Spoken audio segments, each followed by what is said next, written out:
Because of the fact that this is a podcast, and we should probably forewarn you right now that there might be some not so safe for work discussion. Maybe not the podcast you want to play in the car if your kids are listening. Not taking your kids to the library conversation. This is something that we probably would never talk about on radio waves for fear of getting our FCC license revoked or fined. What do you think my motivation is? What's your age? Your ego stroked? I've definitely Googled like how to sell feet pictures. What exactly is edging? So tell me what it is. When was the last time you were on a porn site?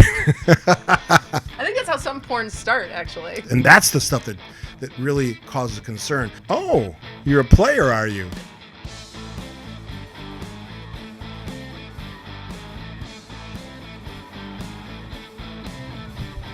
You know, someone asked me on, I think it was my show or your show. I've been doing so much damn radio lately. Was it my show or your show, Spanning the State? Whatever that show is or whatever it's going to be. That asked me, like, what's Kristin like?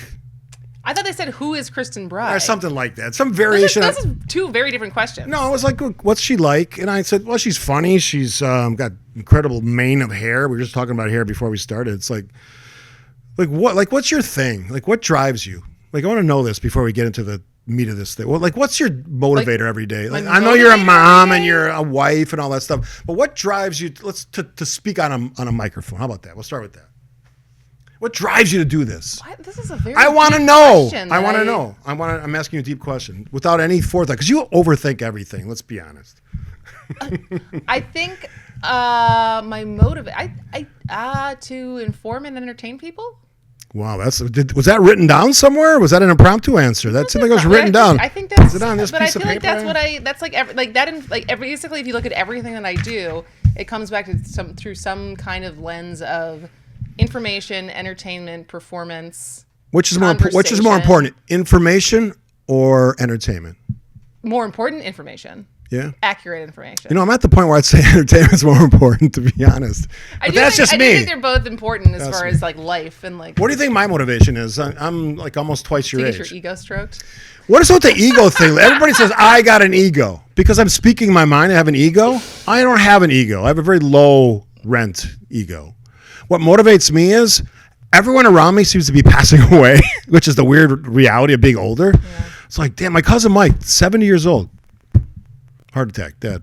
So your motivation is to live every day to the fullest? Absolutely, which is why we have this podcast. It is. Now, I wouldn't have necessarily chosen this topic, but it's an interesting topic. You would have said no. No, I don't know. If you believe in it, I believe in it. And I love the fact that we get to talk about it. Because of the fact that this is a podcast, and we should probably forewarn you right now that there might be some not so safe for work discussion. Maybe not the podcast you want to play in the car if your kids are listening. Not taking your kids to the library conversation. This is something that we probably would never talk about on radio waves for fear of getting our FCC license revoked or fined. But I want it because I feel like this is so part of the zeitgeist of the topic of OnlyFans.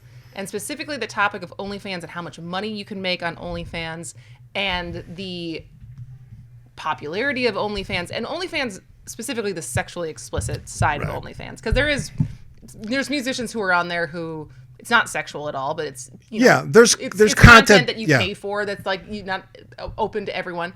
But I say this because it is becoming an avenue for people as a side hustle, as their full-time career. They're making tons of money. I saw specifically an NPR article about Kate Nash, who's a longtime artist, who started an OnlyFans page. And because she was in debt, even though she is a working artist, like it does not pay her bills enough. And so she started an OnlyFans page. And it's interesting because it still feels like in our Puritan culture, despite the fact that some people are making millions of dollars a month on this platform, there is still like an ickiness about it that people don't want to talk about it. People like, is it a viable career? And people even like, they think some of the feedback that Kate Nash got on it is like, this is not the feminist choice. And what example are you setting? Except though, if you're talking about some of the icky stuff or the pornography that's available on there, one, it's subscription. And two, women can sort of set their own terms. That's the difference. It's not readily accessible to people who don't pay, right? Unless someone shares it, I guess you could probably do it that way. But I think women can take back some measure of control, which is why I probably would never be in favor of like banning it or anything, because I think They almost did. Remember? I know. Was it 2020? Well, there's one OnlyFans almost decided no explicit content, which would have been a terrible business move for them. But there was also, was it MasterCard? There was basically, I remember that one summer when it was they were not going to take transactions, which is a big deal. And it was down to the wire, and then they basically reversed course. So I looked it up. It's the 102nd biggest website on the internet. So it's not top 100, but that's still pretty significant. There's a lot of sites. Higher. Is there any other porn sites that's higher? I don't think so. Really? I find the free porn like sites. Some of those places higher. like Vivid Entertainment, they probably have. I've never even heard of that one. Yeah, they produce pornographic movies. I've heard of like YouPorn. Yeah. Pornhub. The question would be, why do you know that, Steve? And I'll freely admit I've never purchased anything like that online. What I also love or not a member of. Who did you have to give because you were researching this on your work computer? Yeah, I had to ask our tech guy, Jody, permission to look at OnlyFans sites. Because it was getting blocked? No, but what happens is they see what you do on your work computer, and it gets flagged. And I didn't want to get flagged, so I said, "Here's what's going to happen in this time period. I'm going to go look at some of these things. I didn't log into OnlyFans. Did you think it was going to be easier to explain it to Jody than Kathy? Yes, yes, absolutely. Like, what were you? Why would you choose that topic? So Kathy's checking your guys' personal computer. It's like, wait, what?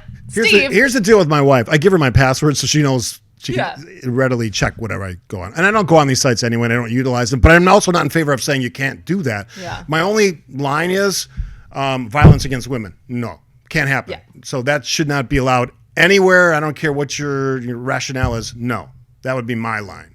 But if people want to pay for this, and I read some stuff about OnlyFans, even though I wasn't on the site. It's as creepy gets. I mean, there's some bizarre fetishes, and we could talk about that if you want. Feet fetishes and breast fetishes and combinations and other people doing weird things to other people. It's everything. It is everything. And I think there's something interesting because I feel like if you talk to any woman, maybe not any woman, but most women in your life, if they're being totally honest with themselves, if they were ever at a point in their life where they're like, I need some extra cash, and they didn't at least think about the opportunity to selling pictures of my feet. You think that's right? Or there's women who sell their underwear. Like there's things that there's things that people can make money from doing that is sexual in nature, but doesn't require you being naked, doesn't require you being seen or having to touch anyone else or be touched. And it's like there's gradations of what you're willing to do for that. I have never done it. But I'd be lying if I didn't say that at one point I was like, I've definitely Googled like how to sell feet pictures. You would sell pictures of your feet for cash. There's people who make a lot of money. How much could you make doing this? I think I've heard some, and this is the thing. Sometimes when you hear these testimonials on social media, it's like, are you bullshitting or is this actually how much money you're making? Right. But like, I think there's a market, and there's also a market for selling like used underwear, which is fascinating to me. I'm just saying, and so like, then there's people who. You just learned did you actually learn what edging was? No, you threw that at me in a break on one of our shows and like edging. Will, our producer. What exactly is edging? So tell me what it is. Edging is like basically getting someone close to climax, but not letting them actually climax. For what reason? Sexual pleasure. To delay gratification. And how did that come up? Well, it was mostly something that I saw on Instagram that I was going to share with you, but then I was like, if you don't know what edging is, this isn't going to make sense. Anyways, so there is like the same thing with the OnlyFans people. There's some accounts that they're never naked. They never do anything, right? But then that's part of like the tease or whatever. That is like what they're selling is the illusion of something.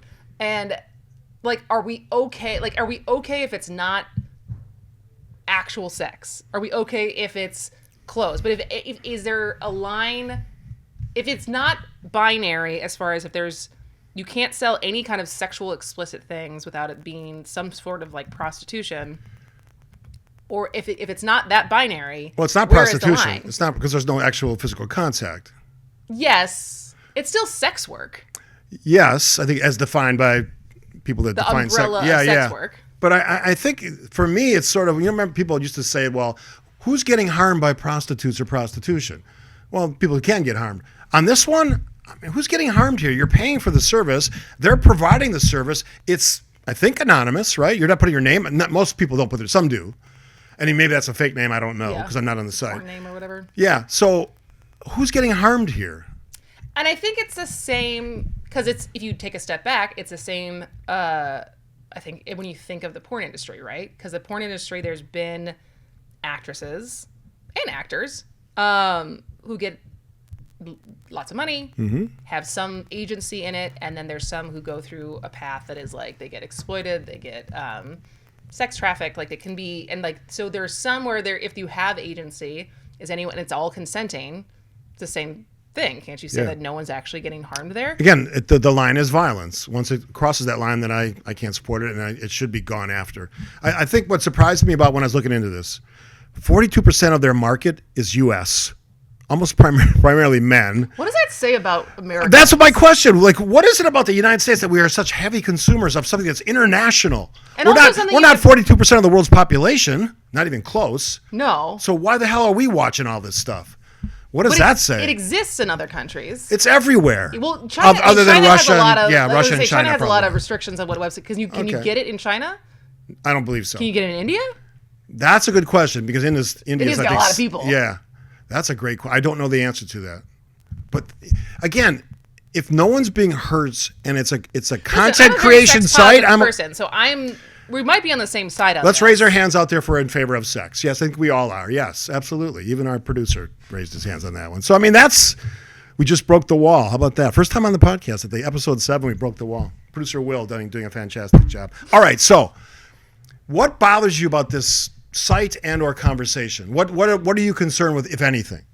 It's more of a curiosity of considering how many people consume porn, subscribe to an OnlyFans account, considering the normalization of more people understanding I can make a lot of money doing this. I can make more money doing, because you hear these stories all the time of a teacher who got an elementary school teacher who got fired because she had an OnlyFans account. But it's like, well, I wasn't making enough money doing this thing. So is there a point that we're getting to or we're marching towards where this is the catalyst that we become a more sex positive, less puritanical culture? Because it's like, listen, there's money in this.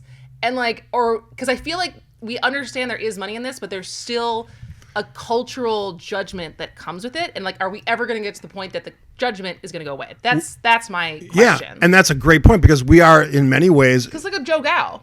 Yeah, we're repressive on things that seem maybe not old-fashioned in the way we used to do things, where women didn't have the same rights that men do. Women couldn't do things. Women couldn't talk about sex like men always did in their bars or their card games in the old days. So I think we're sort of moving in that direction, but we're still a very sexual, repressive society, and that drives the fact that that we're 40% of the users, because that's how we are. And I would argue that cultures that not embrace this stuff, but at least understand that sexuality is a part of our biology, like Europe, Western Europe. Yeah, a lot of Western European countries. You will have a healthier, more normal. I mean, because there's another piece of this where probably less violent, less violence towards women. Yeah, no, excessive consumption of pornography can also be dangerous, right? Especially with young men. That's the other question. Young men. For the consumption on the young male side, that is, we do know is an issue, because porn is not real sex. Those are two very different things. And so if you're getting your sexual education from porn, that's going to create issues. Yeah. And then there's the other side of this kind of protection of young women. You don't know any better yet. You're going to protecting them from their own choices, because as we were saying, today we were talking about being young and dumb. Yeah. And do you have to, as a parent, as the government, as have these guardrails in to protect people from themselves, because you assume that eventually they're going to regret doing it? Where we've dropped the balls in protecting young adults and children, and we've done it in all sorts of different ways, by allowing unlimited access, allowing smartphones into schools, and kids start worrying more about that than they do their actual education. Parents, we talked on this podcast before about parenting and the role of parents. It's hard to police everything. We talked on one of the previous episodes about the show Adolescence, and the fact that the young son was going into his room, essentially locking the door and watching some of these things on his own at the age of 13, and how that there was obviously some mental health concerns there as well, but it sort of changes his personality so that he became someone much more dangerous than the innocent child his parents thought they raised. And that's the stuff that really causes concern. I don't think we're ever going to get to a point where we ban sites like this. Well, they're trying. I mean, they're like. They're trying. Louisiana. How many states have banned? You have to put your ID in to prove that you're over 18. Yeah, there are a number of states that have done that. Utah. No, Florida's one, I think. Yeah. Did. So do you think things like that? Well, like many things in our country, states have rights. You can't be under 18 and have a channel. No, you can't. Well, you're not supposed to. I'm sure that rule's been broken before too. Or who wanders into your shot on a adult creator? You never know. I'm not on the site, so I don't know. And so for all the people in the podcast world say you should have logged out of OnlyFans. No, not going to do that. Sorry. Is like we are kind of talking from a place of ignorance since I've never been on. That's what research is for, right? And I don't think you've ever been on. No. I've been on porn sites, but I've never been on OnlyFans. Yeah. When was the last time you were on a porn site? Last Thursday. Probably at some point this year. Really? God, it's been years for me. I'm a more traditionalist. That's like the strip club question. When your wife asks you, it's got to be 30 years ago. When your friends ask, last year, sometime last summer. I mean, you grew up in a very different time. You probably had Playboy magazines that you were sneaking under your bed. Here's a real snapshot of my life. When I was in college, I had a subscription to Playboy delivered to my house, and I'll never forget. I moved out of my flat in beautiful Cudahy, Wisconsin, right along the Lake Michigan. Beautiful city. Still is in many ways. I had a subscription and I moved and I went back to pick up the next person in the flat had all my issues, like handed them to me on her front porch. It was a woman? Yeah. Was she? She was young. Did she give you like a wink and a nod or anything? No, she was just like, here, man. Intriguing question though. Like, you're a player, are you? I think that's how some porns start, actually. Oh, is that how it starts? I don't think so. Yeah, I don't think so. But here's a vivid story of even earlier. When I was a very young child, I was in second grade. My appendix almost burst. I went to the hospital. In those days, you went to the hospital and your parents said goodbye at 6 and you were on your own. Shared room, guy next to me, late teenager. His buddies brought him Playboys. I'm in the next bed. I'm a second grader. I'm looking over like, damn, what am I missing in second grade? First exposure. Friends. Yeah. First exposure to Playboy. Second grade. Now I could barely see from my Did you understand it though? I liked what I saw, which speaks to something about me, I guess. Interesting. Setting me on the course to being a heterosexual male, I think. It's a different era. So this is just do you think this is the modern version of that? I paid for Playboy and you bought it on the rack at the old grocery store or wherever the hell. Were you under 18 when you were paying for Playboy? No, I was over 18. I was in college. It is hilarious to me that like there's this magical age that all of a sudden you can make better decisions for yourself. There is no age. One day you can't, next day you can. I know people are 65 and are still clueless. Yeah. Still clueless. Probably big OnlyFans subscribers too, I would guess. OnlyFans? Oh. Yeah, big subscribers. I would guess. I don't know that. Do you think people give up that information freely? Like if you're hanging with your neighborhood friends and you're talking about whatever, and maybe it's the guy friends, maybe it's a mixed group. Hey, yeah, just sign up for OnlyFans. Does that ever come up? I never in my conversation. That's actually an interesting thing. Like in the same way that we share content, and you're like, hey, look at this Instagram reel I liked, and you share it to a friend. Like, is there friend groups where you're like, you should subscribe, you should get on this? Man. Oh, you gotta get on OnlyFans. Pushing different accounts that you subscribe to, and like word of mouth recommendation. Like, this is a good one. This is a good way to close it. Okay. So if you were ever in a situation, now you're a rising star, and you're probably gonna make a lot of money in your life, and you're doing very well. You're a mother now. You're married to a wonderful husband who. I don't think subscribes to OnlyFans, but maybe I'll ask him. I was just going to say, you overachieved on a husband. Let's be honest about he's that. Great. Yeah, he's fantastic, Mike, if you don't know. Would you ever consider, if you got in like dire straits, not the band, but the situation, would you consider anonymously, peddling off part of your body? True story. Oh, true story. This is, my friend, I have a girlfriend. Roll tape on this one. I have a girlfriend who one time we're joking. I don't think we were all sober when this came up. But we were joking that, because you said some people have foot fetishes. Yes. I happen to be a size 10.5 foot. I have a big foot for a woman. Well, you're tall. I also have very long toes. Like very dexterous toes, too. Oh, here we go. And this is the adults only section of the podcast. My girlfriend has this is a very much the not safe for work part of this podcast. Has like incredible boobs, just like the best. And so we were joking that if we ever really needed to make some money, we would start an OnlyFans page called Tits and Toes, and we would never have to show our face, and it would just be my dexterous toes. You had me at tits, but toes nothing for me. You didn't drop her name though. I noticed in the podcast. Absolutely not. All right. But every once in a while, we bring it up. We're like, whatever. So is the answer to my question yes? That's a yes. I would never say. I hope I never get to that point. I don't really. It also just seems like a lot of work. Like I know what it is to be a content creator and how much work and effort content creation is. And so it's just adding another channel and like having to build that audience and like I don't have time for that. I think that's a maybe. We'll go with maybe. Yeah, maybe. Available wherever you get your podcast. You need to listen. You need to listen. This is a good one. I enjoyed this one. I learned something about it. Yeah, very spicy. Adults only content. Don't listen on your way to the library or only adults. With your kids. Play one. I don't think we can say that at the end because if they're hearing this at the end, they've already listened. Yeah, we said it at the beginning. We did. All right. Always enjoy myself. This was an interesting one. I really had fun. You see? Who knows what episode 8 will bring? Do you have an idea? I feel like I've suggested the last couple topics. I think you're due for bringing something you're hot about. Straight comedy, I think, is going to be. Yeah. Uh-huh. We're both going to try to be very funny. Set up punchline. Mm-hmm. We'll see. Right. We'll see. Looking forward to it. Humor each other. Yeah. Let's go have a drink. All right. Maybe browse OnlyFans. See ya. Ciao.